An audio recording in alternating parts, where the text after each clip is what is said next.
વઘારી અને ઘડીક સળવા દેવાનું છે. કાંદા કાપવાના છે, ટમેટા કાપવાના છે, પછી લીંબુનો રસ પણ કાઢવાનો છે. આ રીતે બટેકાનો માંજો કરી રાખવાનો છે અને પછી આ મસાલા છે. આપણે દાળ પણ વઘારવાની છે.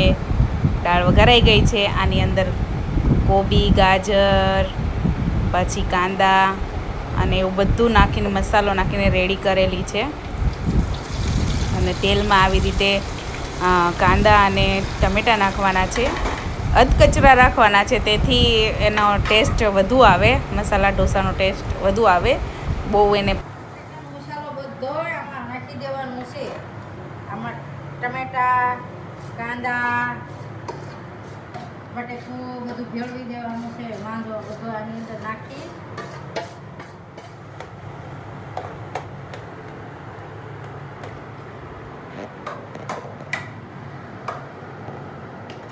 આપણે ઘરે એટલે બહુ મજા આવે ઘરે ખાવાની. જેટલા ખાવા એટલા ખાઈ શકીએ છીએ આપણે.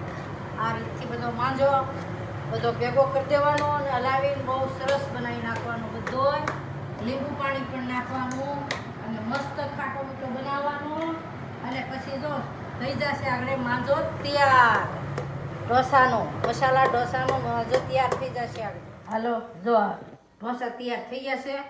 હવે હું જમવા બેસી જાઉં. બીજું હું શાકું કેવાક ચાલે, કેવાક મીઠા છે જોઈજો. બટેકાવાળા છે. બોલો. આ મસાલા ઢોસા બટેકાવાળા છે.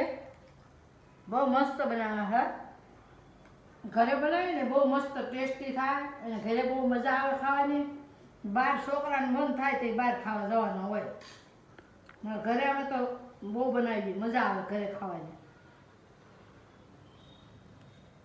દાળમાં છે ને કાંદા, કોબી, ગાજર, બટેકું બધું નાખી અને પછી વઘાર કર્યો છે એનો.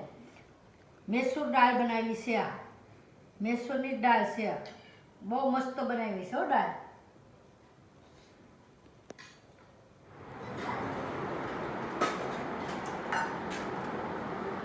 બા કેવા લાગ્યા ઢોસા? કાંઈ બોલો બહુ સરસ ઢોસા બનાવ્યા. હાલો હાર્દિક, ખાવા હોય તો વિપુલાને લઈને આવો. બા ખાવ તો